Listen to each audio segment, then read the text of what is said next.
Welcome. Hello, my name is Cara Cargill, and I am the New Hampshire field agent with Land for Good.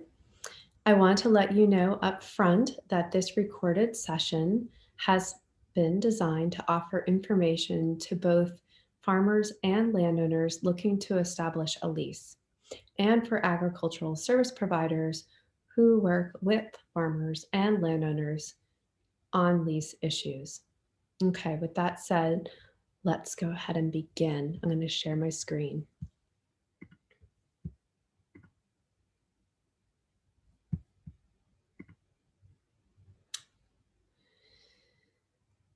Land for Good is a regional nonprofit active in all 6 New England states. Our office is located in Keene, New Hampshire. Our work focuses specifically on farmland access, so how farmers get onto the land, farmland tenure, how farmers hold the land, and farmland transfer planning, how farmers can identify and transfer their farm to a successor. We have a tremendous amount of resources on our website and also have many upcoming events you may find helpful. You should feel free to reach out to either myself or the Land for Good staff for more assistance. Today, we will discuss establishing access to land with a good lease.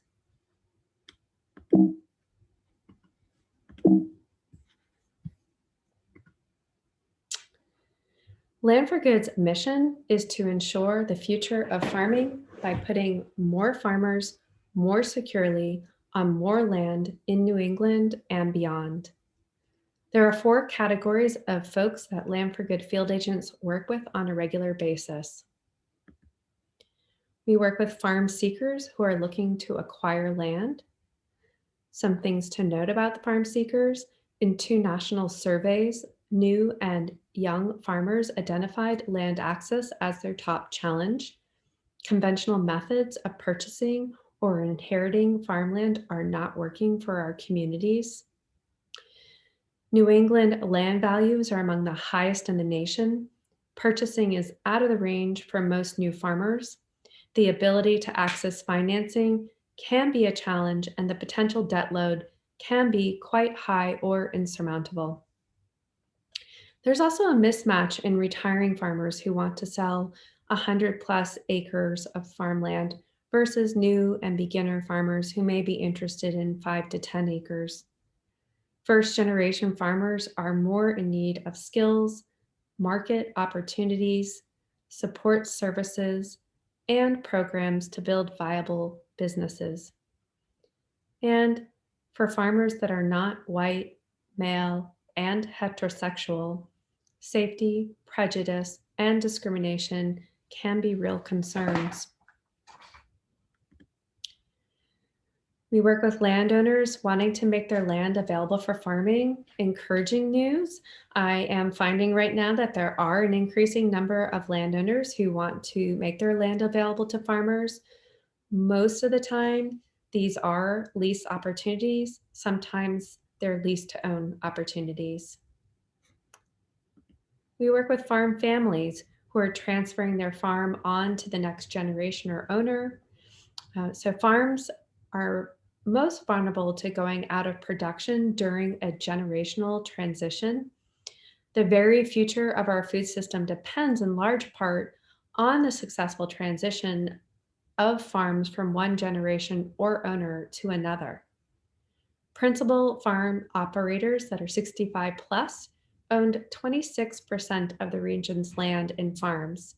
So in numbers, that's 1.07 million acres of the 4.04 million total acres in farming. So this is to say that there are a number of farms that are starting to look at their succession planning as the senior generation gets ready to retire. And 2/3 of those farms do not have an identified successor within the family or in general. So getting to know farms in the area you are interested in being in and establishing relationships with those farmers may be a key to finding the farm you are looking for. And part of the succession plan may be for the retiring farmer to lease a new farmer their farm operation. Lastly, Land for Good works with communities, choosing to support local food and farmers.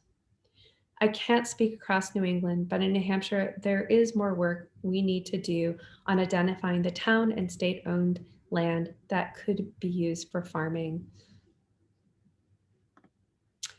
So, today's learning objectives, we are going to talk about why you should consider a lease, the motivations for farmers and landowners to lease land, the significance of communicating values, goals, and needs upfront, identifying the elements of a good lease, comparing the features of different types of leases, determine the type of leases and lease provisions that advance your personal and business goals, identify what you require versus desire in a leasing situation, locate rental rates in the areas where you want to locate, the tax and legal considerations, the best practices for avoiding problems, to review the Build a Lease tool, develop skills to craft a lease, and other useful resources.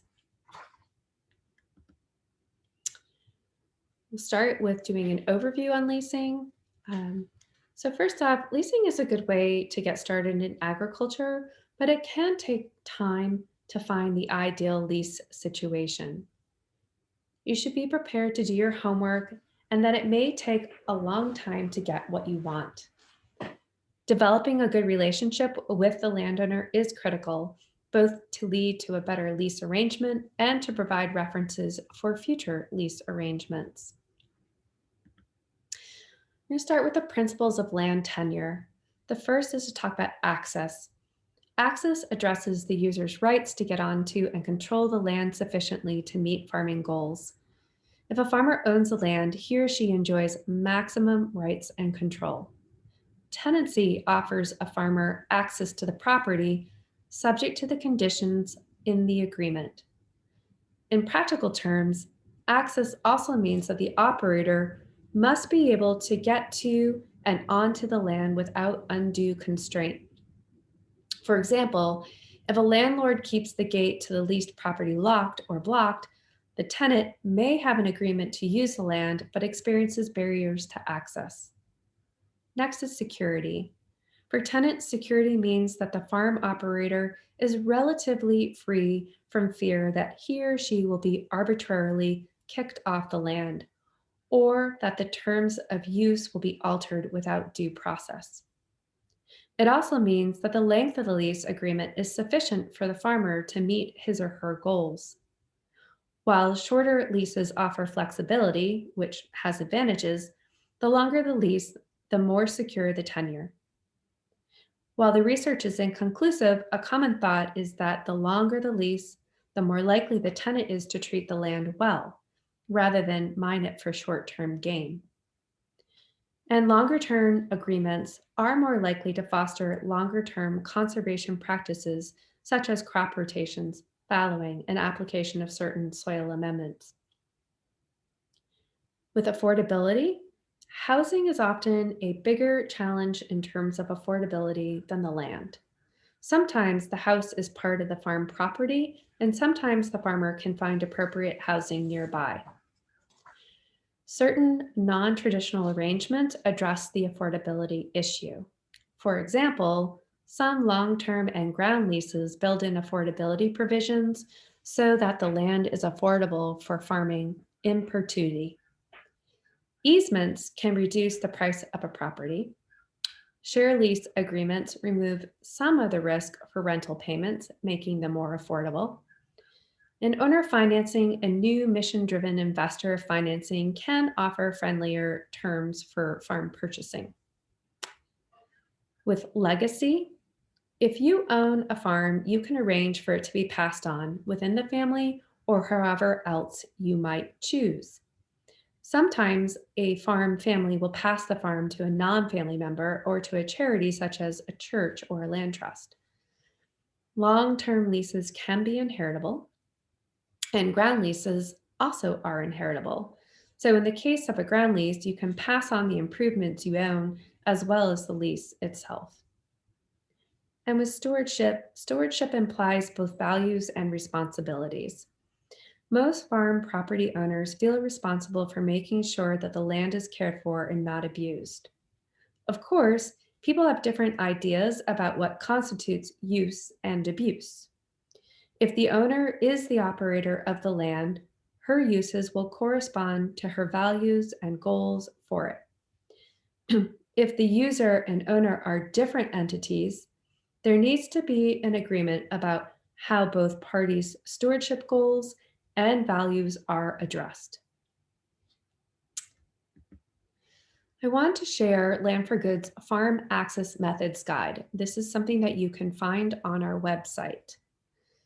This guide considers farmland access in three basic categories. So there's ownership now, ownership in the future, and no ownership. This guide is for educational purposes and designed to help a farmer assess their current situation and needs, and also offers ideas for where they want to be down the road. The guide considers three ways to make farms more affordable. The first is to decrease the cost of purchasing land. An example would be putting a conservation easement on it. The second is to increase the farmer's ability to bear the cost of purchasing the land. An example, increase farm profitability or off-farm income. And the third is to eliminate the cost of ownership.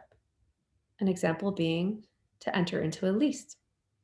The guide allows the farmer to look at each method, consider the variable and ownership scale, how much interest they have in the land, and to help them decide what is best for now and in the future. So this farm access decision tool is within the Farmland Access Decision Guide. And while the vast majority of farmers desire to own their farm at some point, in reality, nearly half of US farmers currently rent some or all the land they farm.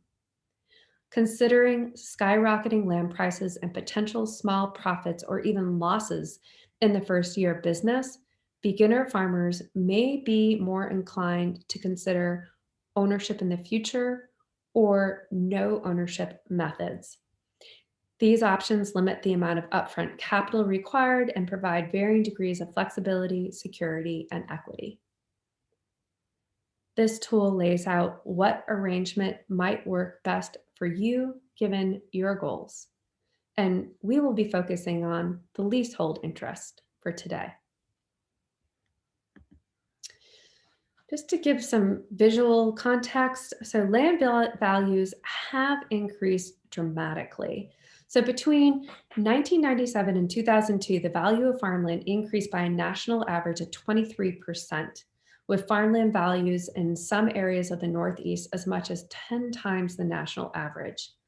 So escalating farmland prices, coupled with a lack of access to the capital necessary to purchase farm assets and declining farm profitability, they are the biggest barriers to land ownership in the Northeast. Compounding the challenge are the difficulties farm seekers face in locating suitable property and finding affordable and convenient housing. According to the USDA Economic Research Service, about 40% of US farmland has been rented over the last 25 years, ranging from 35% to 43% of all land and farms over the 1964 to 2012 time period. In recent times, the part-time owner-operators are the largest segment of farmers in the US, meaning they own some of the land they farm and rent some of the land they farm. So what are the motivation for farmers to lease land? First off, it's economic, right? They can't afford to buy it, or they can't afford all the land base that they need. So only about a quarter of the farmers in the Northeast own all the land they farm. Nearly 2/3 both rent and own. 11% of Northeast farmers do not own any farmland. The smaller the farm, the more likely the operator is to own all the land. Increasingly, farmers, especially new farmers, see leasing as a realistic and business savvy option on their farming path. And leases can offer farmers affordable, flexible, and secure access to farm land and buildings, as well as higher net revenue during their startup years. When farmers are thinking about their ideal farm, your land choice will be influenced by your personal, family, and business goals, your values about land ownership, and your relationship with money and how you want to spend it. So, the motivations for landowners to lease land. So, the landowners who are leasing land fall into one of these categories. They could be retired farmers without successors who want to keep the land active. Many landowners have their land as part of a family legacy, so the land's getting handed down to non farming heirs who sometimes don't even live in the same state, but they want to keep the land in active use. Primary and vacation homeowners who bought the place for rural aesthetic but don't want to farm. Business owners who bought commercial property with ag land attached. Investors looking to make money off of ag land through rent or appreciation. Nonprofits, community groups, public entities who bought land to keep it in agriculture. Public entities who own land for other purposes. Watershed protection, future cemetery expansion, public park access but want to keep land active. All of the private landowner groups are often motivated by property tax breaks for keeping land active and/or they don't want the land to grow to brush or trees. And there are landowners who want to make their land available to support an increase in local food production. As noted, 80% of all rented farmland is owned by non-farming landowners. So you need to understand their motivation for leasing land, and landowners need to understand farmers' goals and the realities of the farming operation that they'd like to put on your property. So other new landlords for a farm seeker to consider. So this list is to give you more ideas on who you might approach when you're looking for land and establishing a lease. So widows and other heirs or children of farm operators, second home and estate owners, land trusts and other conservation organizations, conservation buyers, churches and religious orders, municipalities with conservation land, open space, states with institutional and other properties with an agricultural history or capability. Examples, state mental hospitals and correction facilities, state-owned conservation open space properties, and state-owned parkland. Federal lands such as parkland, rangeland, forest land, and tribal lands, community farms, CSA members, intentional communities, agriculturally focused subdivisions, educational and other nonprofit organizations, schools, colleges, and universities, and incubator farms. So you want to talk about, this is defined as landowner values, but as a farm seeker, be thinking about this too. So with values, your values are informed by personal experiences and views, as well as of those of your family, your business, and your social concerns. So your values are the things that don't change from situation to situation. Values are how we intend to operate or behave as we pursue our vision. Best described in terms of behavior, it's how we regard our community, customers, family, the lines that we will not cross, that which is changeless about how we behave. It may feel a bit unnatural to consider the words that describe your values, but it is worth doing so. Another way to approach this self-reflection is to ask some of the following questions. How would you like your land managed? How would you like to make it available? For what duration? Does the land represent a working asset, equity, a commodity, your legacy, investment? And then once you've thought about those values, you want to be thinking about what are your goals? Where are you at in life? What are your personal goals, family, travel, your community engagement? How do you and your family think about land ownership? What are your long term goals for the property? Sale? Development? Do you want to transfer to a family member? Do you want to put some sort of conservation plan on it or an easement? How about the division of rights and responsibilities? Do you need to derive an income from the property or just cover cost? Do you value supporting beginning farmers? How do you feel about natural resource stewardship? How about your responsibility to the community? There are many things that you should be thinking about and asking of yourself when you're thinking about making this land available. And then there's the vision. So, how does this ideal farm look? How involved are you in the day to day operations? How does the farmer access the land? What's included? Housing, equipment, infrastructure, capital? What land is included and what is restricted? The best lease agreements will address all of these factors with clarity. To the farm seekers who are listening to this session, I just addressed landowners in terms of taking time to reflect on their values, goals, and vision. This is an equally important exercise for you and would be to your benefit to be able to share each of these with the landowners that you are seriously considering entering into a lease with. Both parties need to make explicit their vision and goals and discuss all the details of exactly what that means for the potential farming operation and the lease. Another thing that landowners need to understand about your land and that farm seekers will be interested in learning are such things as what is your soil type?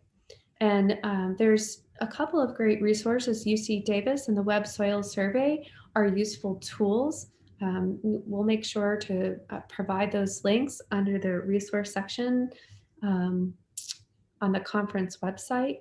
Other folks that can help include NRCS and UMCE at the county level, and MOFCA and the DACF at the statewide level. Again, these are resources that you'll be able to find on the resource page. Um, you'll need to know your land and where the wetlands, streams, ponds, and other sensitive areas are located. A map or aerial photo of your property will be useful in addition to a tax map. Google Maps are an excellent way to show the property. You also, if there's woods, you want to be able to talk about them. Are there any uses for the woods? Are there animals such as deer, coyotes, or groundhogs whose habitat farmers should consider? You also want to consider the scenic vistas, historic features, or other viewshed concerns. Where are they and how might they influence activities? And where are the points of entry to your property?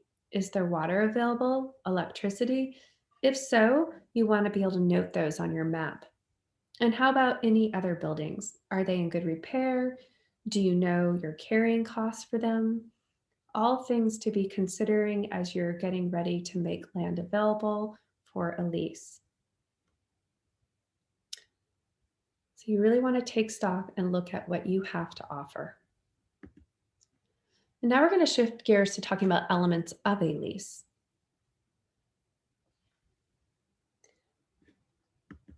So what is a lease? It is a contract between the property owner and a property user, and it's going to specify the rights, limitations, and obligations of both parties.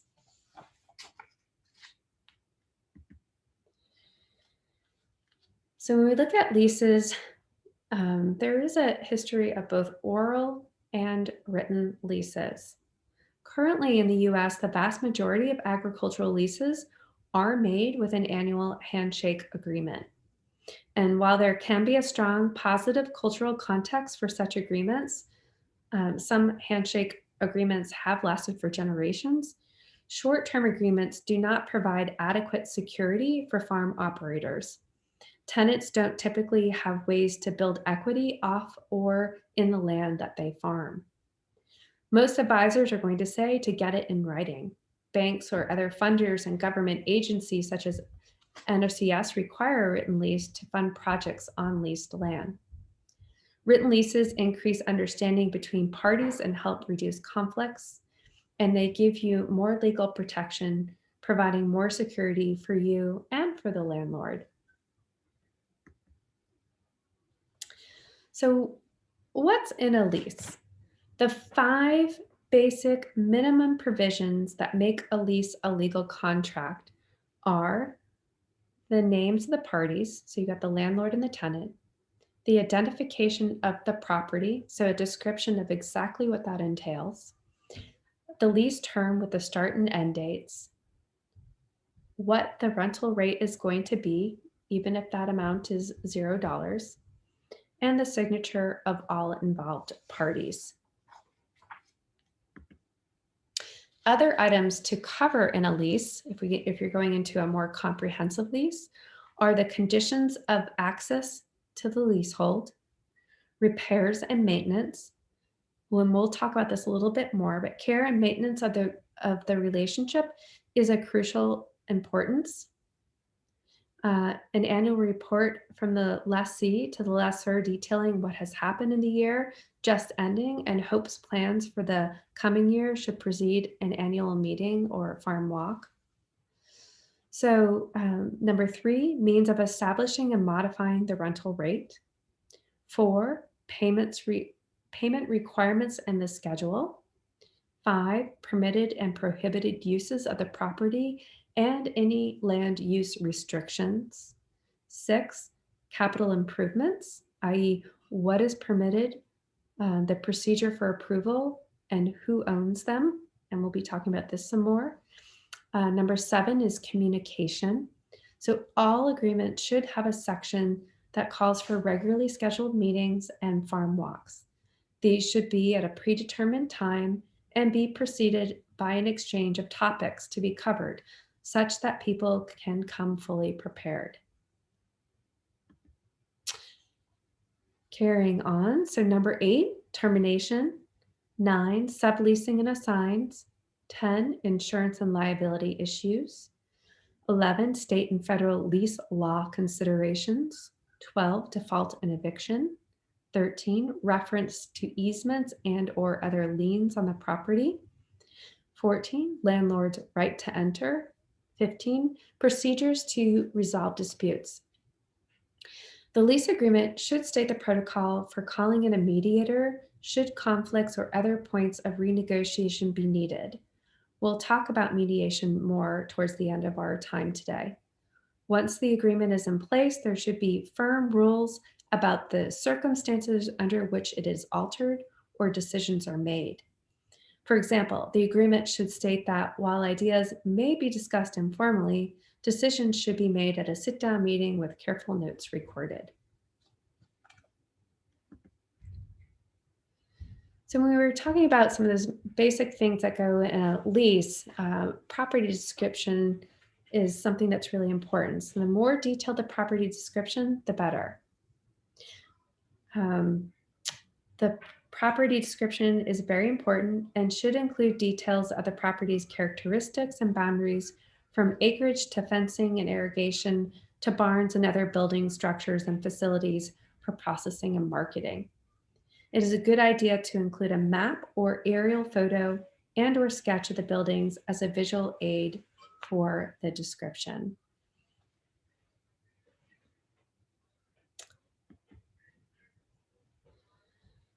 So with improvements, when a lease involves existing or adding infrastructure, it is important to discuss maintenance and improvements that will be made on the leased property. And that's both for existing and new, temporary versus permanent, and ecosystem improvements. along with who's going to be responsible for what, right? So the cost of that installation, the maintenance, or the transfer.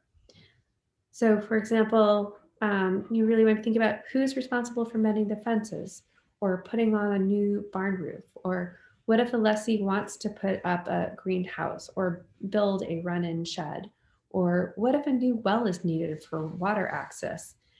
And if the lessee needs to put up fencing, will it be permanent or temporary fencing? And how are improvements to soils or other land features being recognized?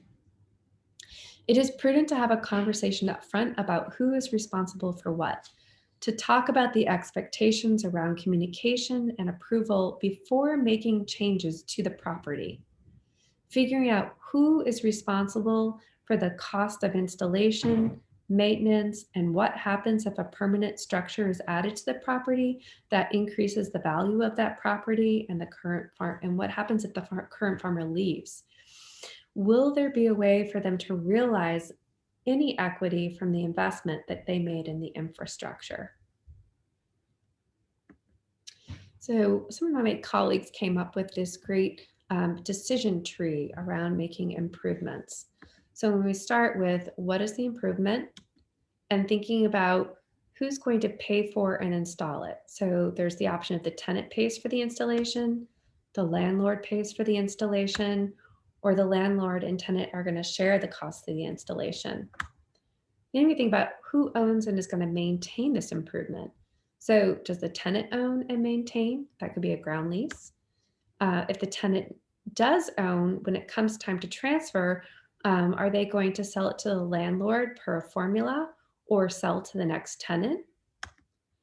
If the landlord owns, is the tenant lease and does the tenant lease it and maintain it?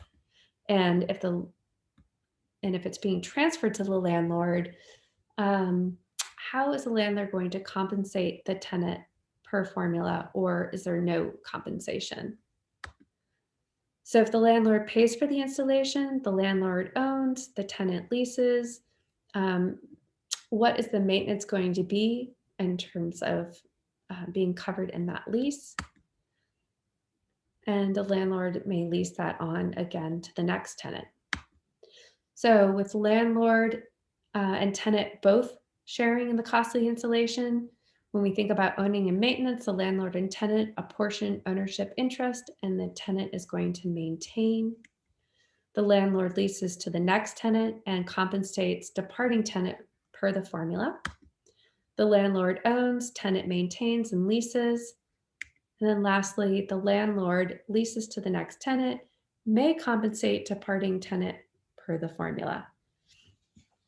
So this is a nice visual to assist the farmers and landowners in having that conversation around how to address improvements. It helps explore all the possible options for tenants and landlords by looking at the what ifs in the three categories. So one thing, I've already mentioned this a little bit, but communication is key to successful relationships. And you need that successful relationship in order to have a successful lease.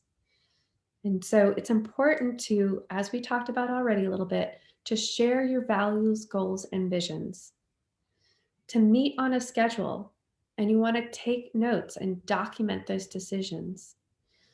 You want to talk about modes of communicating. So, what is the most effective way to discuss things? It may be that there's little things that you want to just touch base on, and then also what is going to be the best place for you to set up those regularly scheduled meetings. And you want to remain open to modifications in the lease. As time goes on, little things may come up. It's good to discuss them and figure out what changes need to be made. Both parties also really want to allow for mistakes and misunderstandings. It happens to all of us, and you want to normalize that, make it okay to talk about it, and figure out how to move on. And every year, both parties should really be revisiting expectations and agreements. So, issues to discuss when considering a lease. So, talking about how does the farm operate? What are the hours? What does access on the farm look like? What kind of activities will be happening? Um, Letting the landowner know what are the potential nuisances that might be part of that farming operation. What are the smells, the noises? What sort of critters might be there? In case of an emergency, how does the landowner get in touch with the farmer or vice versa? And what is the plan? To talk about what are the potential hazards? What is the liability insurance and requirements? What is the access to water and electric? Um, what plans for improvement, right? So, what are they? When will they happen? What's the budget? Who's covering what? How will the lease end? How will you handle maintenance and repairs? Will you be splitting the costs, reimbursing? Do you need to get permission before you do any maintenance and repairs? And what types of practices are desired? And again, we want to make sure that you're thinking about stewardship. Um, is it important in terms of how the land is cared for? We're going to talk about lease terms because there's several types of leases that you might enter into. So a short-term lease is something that goes from 1 year up to 3 to 5 years. Long-term is 5 years to 99 years. 99 years is the legal limit for a lease. Anything longer means ownership is assumed. And when I say 99 years, that's true in most states, but not all states. So you would have to know what the legal limit is within any given state. Ground leases are long-term where the tenant rents the ground and owns the improvements. This allows farmers to build equity, and when the lease terminates, the tenant sells those improvements, right? With a rolling term, that means that basically the term rolls forward so that is always, for example, 3 years. And then with a residential lease, preferably this is separated from the lease for the land and the farm structures. In most situations, a residence is considered separately from the farmland and the farm structures. It usually is advised to have a separate residential lease. One reason for this is that rigorous tenant rights laws apply to housing, but not the rest of the farm. And you can find residential leases online. So the advantages of short-term leasing is the ability to get on with farming without enormous capital investment required to purchase the land. Some farmers like short-term lease arrangements because they can experiment with new enterprises or locations without a long-term commitment. This flexibility is particularly useful for startup farmers. A short-term lease can enable a farmer to test whether her farm plans are financially feasible or whether he is comfortable with his landlord. It allows both parties to decide if a longer-term arrangement would work. And a short-term lease allows the tenant to limit financial risk. The disadvantages of short-term leasing: insecurity of tenure can lead to disruption of the operation and difficult in making long-term business plans or personal decisions. The inability to build equity in the land, limited control over land and improvements, less ability to plan or make improvements. The lenders may balk at financing long-term assets such as equipment or livestock if the borrower does not have a written lease covering the loan period. And tenants may have less financial incentive to invest in longer-term conservation practices or install conservation structures. The advantages of long-term leasing: longer planning horizon for business and resource stewardship, allows farmer to capture the useful life of investments made to the leasehold. They can participate in USDA conservation programs. The legacy to the next generation with renew and inherit lease provisions. Security to participate in community life.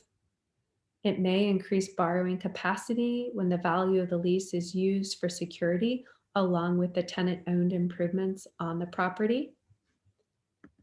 Some disadvantages of long-term leasing: It reduces net income without contributing to long-term accumulation of wealth in a property. You cannot rely on land appreciation as a retirement fund.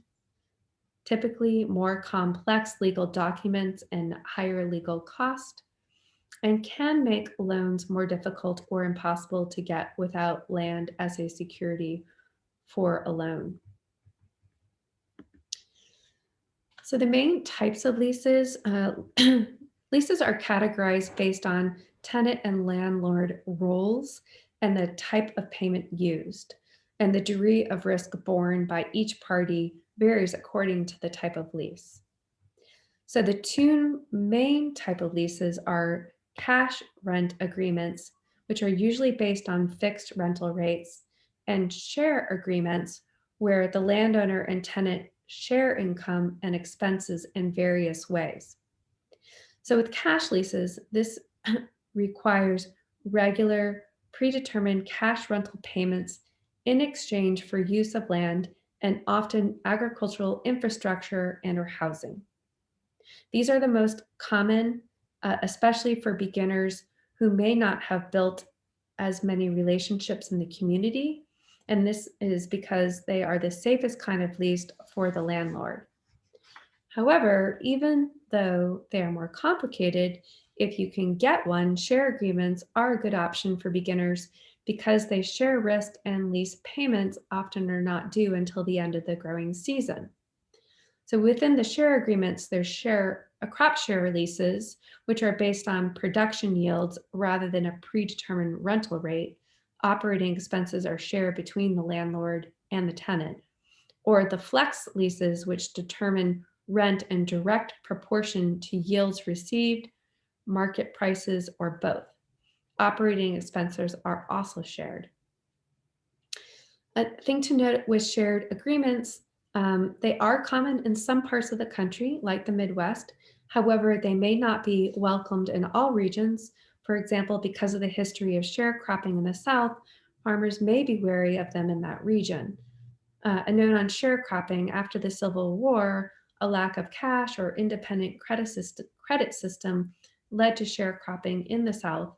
And sharecropping was a system where the landlord planter allowed a tenant to use land in exchange for a share of the crop. Sharecroppers were economically disadvantaged. About 2/3 were white and 1/3 were Black. High interest rates, dishonest landlords, and laws that favored landlords kept tenants severely indebted and even stopped sharecroppers from moving. And this is a painful legacy that has not been forgotten, and vestiges of it remain to this day. So there are a lot of ways to adapt these basic agreements to fit your individual needs. For example, sometimes farmers and ranchers barter with landlords and provide services in exchange for free and reduced rent. They aren't receiving free rent, as there is an economic value to the services they provide. So it's effectively an alternative way to pay for a cash or shared agreement lease. I also want to point out that ground leases are a long-term arrangement where the tenant rents the land but invests and owns the buildings and other improvements. So pros and cons of cash leases. Beginning farmers and ranchers often start out with cash leases because they are less risky. Oops, excuse me. So there are various redo. So with the pros and cons of cash leases, beginning farmers and ranchers often start out with cash leases because they are less risky for the landlord and they are straightforward and offer a lot of latitude for the tenant. With the cons, the tenant's going to assume all the risk. It requires more working capital as rent is due throughout the growing season. Rental rates can be volatile and may need to be set every year, and conservation efforts must be capitalized in the value of the land. With the pros and cons of crop share leases, pros: landowner and tenant enjoy more of a partnership. There's higher potential for revenue. There's less risk since the lease is production based and the costs are split. Cons, hard to manage as both the landowner and tenant must track cost, and it requires more expertise, cooperation, and a close relationship between the landlord and tenant to make decisions and agree on the crop share splits.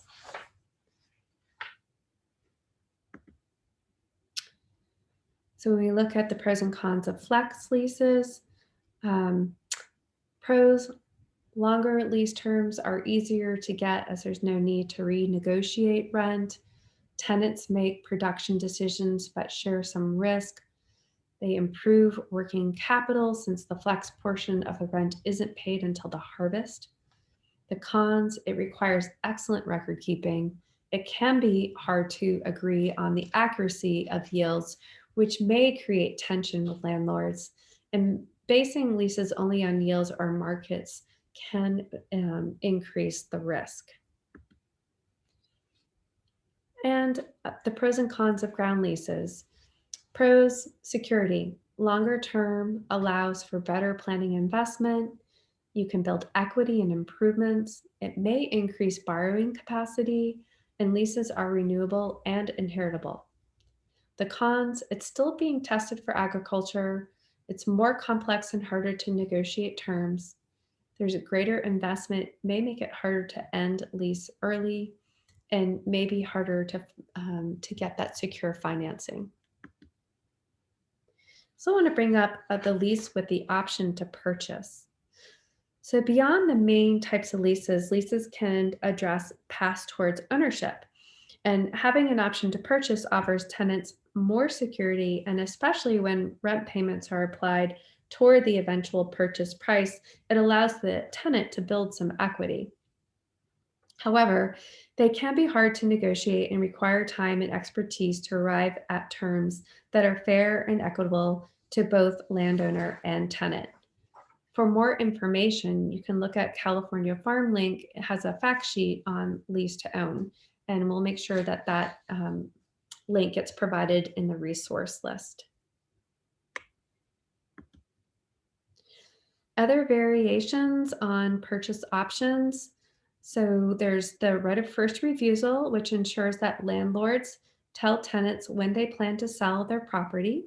It gives the tenant the right to make an offer, match a third party offer, and make the purchase first. In an installment sale, the tenant can make a down payment at the close of escrow and then pay off the purchase price in monthly or annual installments. The balance of the purchase price is payable by a note, which is secured by a deed of trust, often carried by the landowner, the seller. A land contract sale is like an installment sale. Complete ownership is transferred after all contract payments are made. The landlord or seller continues to hold title but gives up other rights of ownership when the contract is executed. Both require clear written contracts that spell out payment terms and the extent to which they can be applied towards the purchase price of the property. And USDA Farm Service Agency, or FSA, has a guaranteed land contract program that makes and guarantees loans to eligible farmers to buy and operate family farms.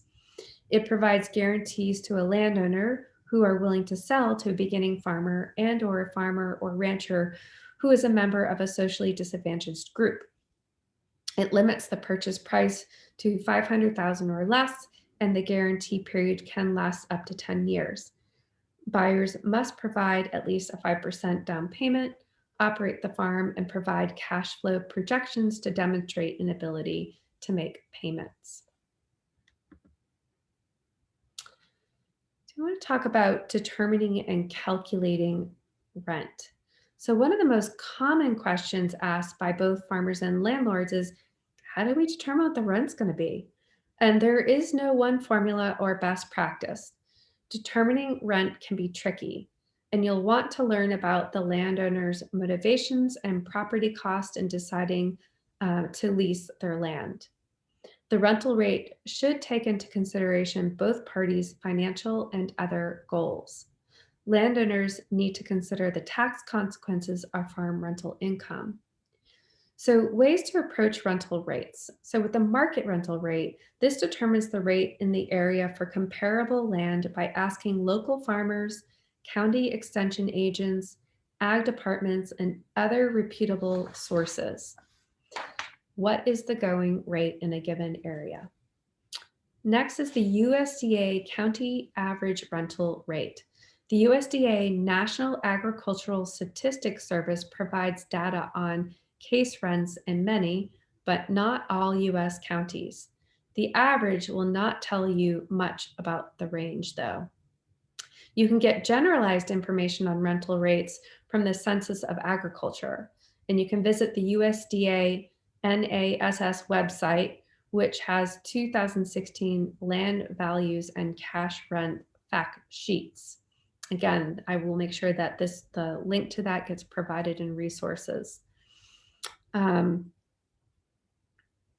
Another one is landowner fixed or carrying costs. If we look over, you can see the Dirty Five. So this is based on landowners' cost associated with owning the property. And so when we think the Dirty Five, we're talking about the depreciation, the insurance, repairs, taxes, and interest. In some cases, landowners will charge no rent because they consider the tax advantage adequate enough. It's also worth noting that for some landowners, the cost could be higher than what a tenant could reasonably afford. With resource capacity, that's calculated as a function of the soil type and condition, the size of the parcel, and other factors that can vary a great deal state to state, farm to farm, or even field to field. And again, what might be helpful is to look at UC Davis or the NRCS Web Soil Survey. Links will be provided. And lastly, with social goals. So rent can be based on personal values and goals, such as benefits of local food production or providing an opportunity to a beginner farmer. An organization may accept a lower rent if the farming operation demonstrates it furthers the organization's mission in some way. So leases come with rights. Typically, a farm lease says that in exchange for rent or other terms, the landlord gives the tenant the right to use the property for specific purposes and to transfer the lease. This includes the right to privacy or to include others from entering. Other tenant rights include the right to transfer the lease, subject to lease terms, and the right to privacy, and being able to exclude others from coming onto the property. Note, the landlord will have a right of entry, usually specified in the lease and in state law. Of course, a landlord keeps the right of ownership, which includes being able to sell or transfer the property in whole or in part, and also the right to encumber it through a mortgage or easement, as long as the encumbrance doesn't interfere with lease terms and the tenant's rights. For longer term leases, it can be good to have a provision that makes it clear what happens to the lease upon a sale or transfer and or what happens to any improvements by the tenant. The landlord also has the right to enter the property, usually with proper notice, and to exclude others, subject to state law. So public policies that may affect these rights. States have authority over property rights and have various statutes dealing with agricultural leases. Typically, they deal with issues such as assigning leases, termination of tenancy, and the landlord's lien for rent. They may address control of noxious weeds, rights of tenants to harvest crops after the expiration of a lease, and things like tenant liability for rent in the case of a natural or other disaster. And they may have policies like agricultural district laws, which give incentives to farmers to keep their land in farming. Local governments and land use laws may limit or influence what you can do on leased land, often based on local zoning and land use laws, or specific ordinances that may either allow and restrict specific production or marketing practices. Finally, federal laws and programs may restrict what is allowable in a lease and may override state and local authority. This is true with the Endangered Species and Clean Water Acts. Again, you can see the California Farm League on solid ground for some more information related to this. With conservation provisions, so NRCS staff can work with landowners and tenants who wish to develop conservation plans. A conservation plan are sometimes required for participation in certain farm programs. These plans address key concerns such as soil health and erosion, nutrient management, pollution from runoff, and water use and control. Depending on the type of operation, other useful conservation plans include nutrient management and pest management plans.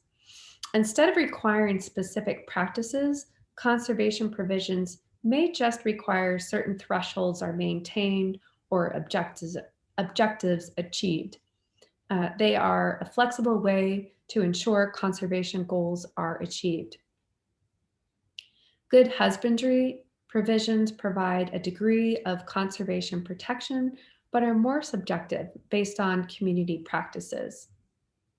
For more information, you can look at the Landowner's Guide to Sustainable Farm Leasing. That's by Drake Agricultural Law Center. The lease will be provided. Not a lease, I'm sorry, a link. All right, and then we gotta look at those tax and legal considerations. So taxation of rental income. So landowners that don't materially participate in production or management of the farm operation do not have to pay self-employment tax on that income. Landowners that do participate in the production or management of the operation must include rental income in their earnings that are subject to self-employment taxes. Payments from government programs such as NRCS received on behalf of the farmer may also be taxable. You can find more definitions and descriptions in the Landowner's Guide. That will be provided in the resources.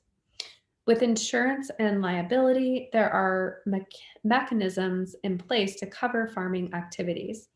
However, you need to detail these expectations in your land use agreement or lease generally. Your homeowner's policy will not cover farming activities. A common requirement is to have the tenant farmer provide a certificate of coverage naming the landowner as additionally insured on the tenant's farm liability policy and specifying the location and description of the insured property. All property locations should be noted, and that's in multiple fields. Ask your agent about activities you need to have covered. 1 million per occurrence and 2 million per aggregate coverings is common. If your tenant is doing other activities such as value-added agritourism, then you'll want to ensure these activities are also covered. Again, when in doubt, look to your advisors. You want to consult with your accountant, lawyer, and insurance provider to help you talk through these specific issues. And now we're going to switch gears again to talk about some best practices for avoiding problems. So you want to work for clarity and communication. So this is both in the initial negotiation of a lease and during quarterly or yearly meetings that you have once that lease is established. You want to capture all agreements and decisions in writing and let each party review the written record and either agree that it is an accurate record or suggest changes for accuracy. And when speaking and discussing, be sure to be clear and repeat what you think the other party is saying so that they can confirm whether this is what they meant. You should anticipate problems that could come up and pre-plan procedures for dealing with them. So when you schedule those regular meetings, at a minimum, you want to do that annually, so that the face-to-face communication about the property and the agreement can be anticipated and occur at a specified time. The lessee should supply the lessor with an annual report delivered at least a week before the annual meeting that details what happened on the property in the past year and what is in the plans for the upcoming year. This report should serve to keep the lessor abreast of how the property is being employed by the lessee, as well as help the lessor anticipate what it is to come. This report might serve as a major focus of the meeting. And you want to establish a method for communication that falls between those formal meetings. Perhaps a quarterly email with a snapshot of what is happening on the leasehold, especially anything that was not listed in the annual report. Perhaps periodic phone calls or farm walks would serve to keep communication open. Those creating the lease agreements should choose the methods that work best for their situation. You want to use measurable standards. Use photos to show before and after conditions of tools, equipment, buildings, livestock, anything that is being leased over a period of time. You want to attach dollar amounts to all goods and services that are exchanged. If labor is used to pay rent, determine ahead of time what an hour is worth or how many hours of labor will pay for a month's rent or a year's. Use a description of the outcome of the labor. So for example, the fruit trees will be pruned, the rotten fence posts will be replaced, and any broken wire will be mended. Also specify the date by which various tasks will be done. It is not proper payment if you agree to prune the fruit trees but don't get to it until late May. If you agree to mow the hayfield, it must be done when the hay is at its prime. The barn roof has to be mended before the hay is put in for the winter. Use maps or aerial satellite photos with boundaries drawn on and various areas defined. And create a legend for identifying key features that relate to the agreement. And lastly, you really want to keep business business-like. Many people who are friends enter into lease agreements or end up becoming friends during the term of the agreement. You want to separate friendship from business. Never make a decision based solely on an informal conversation. If you are weeding the carrots together and bat some ideas around for a change in your agreement, those changes are not binding based on that informal conversation. All binding changes to the agreement should occur at a formal sit-down meeting at which notes are taken and reviewed and approved by all. These changes get recorded in writing on the lease document with the date and signatures of all. Now we're going to talk about dispute resolution. Because sometimes, despite all best efforts, for a farmer and landowner to talk things out, it may not work, right? So sometimes there can be issues that arise that a farmer or landlord are not sure how to bring up and discuss. And they may choose to stay quiet versus rock the boat. Or the problem with this is that when small things are left to fester, they can turn into bigger problems over time. And even when there are things to discuss that may never turn into a full-blown conflict, all people involved still benefit from having a conversation that's going to bring about clarity. This is where the agricultural mediation programs can come in. Each of the New England states has an agricultural mediation program. I will share Maine's information in a few slides. If you're in another state, you can go to the agriculturalmediation.org to find the program that's in your state. Again, we'll make sure to provide the link to that resource.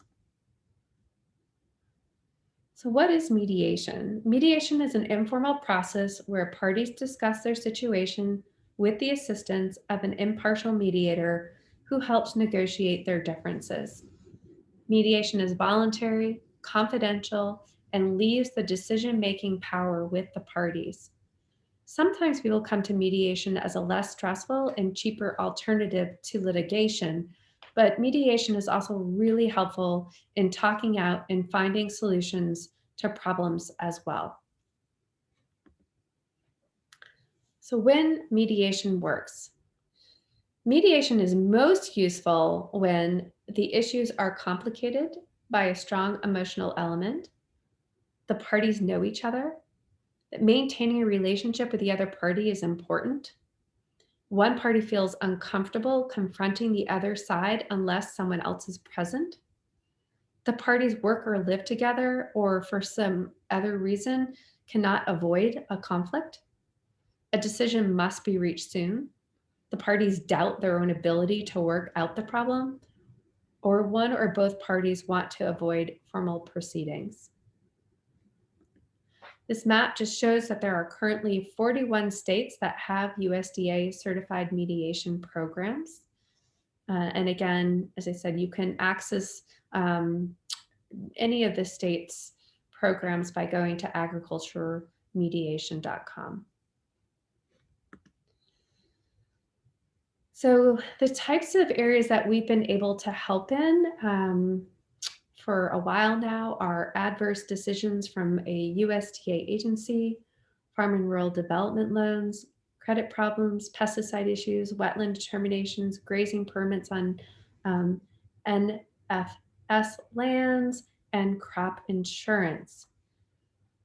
As of the last Farm Bill, so in 2018, we are now able to help in some additional areas, and that's farmer-neighbor disputes, farm succession planning, lease issues, and that could be both negotiating the leases as well as compliance issues, organic certification, credit counseling, and any issue a state Department of Agriculture deems important. So for those of you who are joining from Maine, the Maine Agricultural Mediation Program is available to talk through any conflicts or to help you prepare for conversations about your farm transfer, leases, land included, neighbor disputes, employer, employee, or coworker issues, and credit counseling, as well as more. And they work in partnership with the Family and Community Mediation to provide statewide mediations to farmers and food producers. And you can see their contact information provided here. So other resources related to leases that you all may find helpful. First off, we've got to talk about the Land for Good website. There are resources such as webinars, tutorials, guides, checklists, sample leases that are geared towards both farm seekers and landowners, as well as several farm league programs that you can find. One thing that I wanted to bring up was, let me keep going here. Oh, not there. Sorry, is the Acquiring Your Farm. It is a series of lessons organized around 7 topics on issues of farmland access and tenure.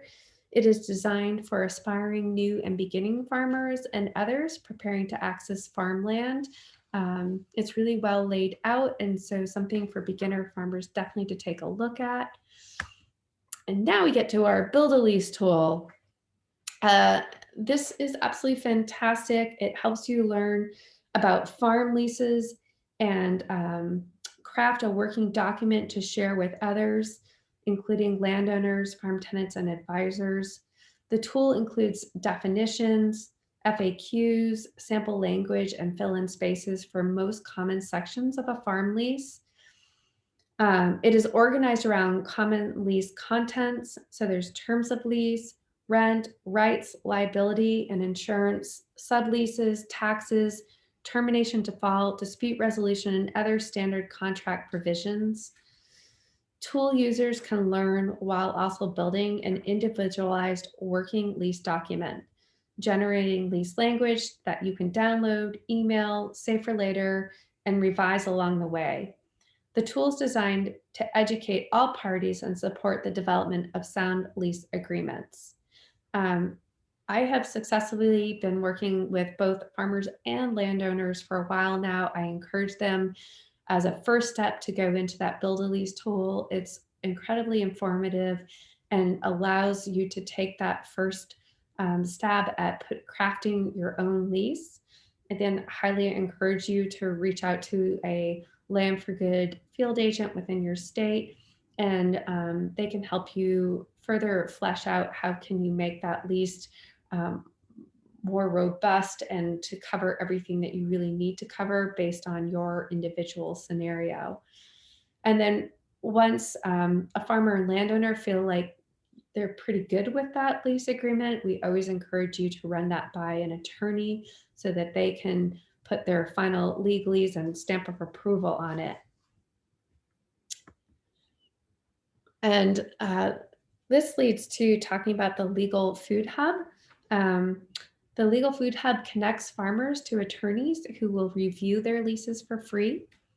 Participants are matched to an attorney who resides in Maine. They offer educational webinars and legal guides. So right now the hub is active in Maine, Mass, Rhode Island, Connecticut, and Vermont. And just to give you an idea of their resource library, you can see some of the areas that they cover, right? So starting and running a business, contracts, permits, licenses and regulations, land access and use, employment, insurance and liability, nonprofit governance, and other legal issues. So it's definitely worth connecting with them. And we've made it to the end, everybody. I have mentioned many different resources over the course of this session. There is a resource page on the conference website that will have the names and links for each resource I mentioned today. And if you're having trouble locating any of those resources, please reach out to the Land for Good staff and we can help you track down anything that I mentioned that you aren't able to find. With that, I'm going to stop sharing, and thanks for joining in, and hopefully I look forward to seeing some of you in our live session in a couple of weeks at the conference. Be well all.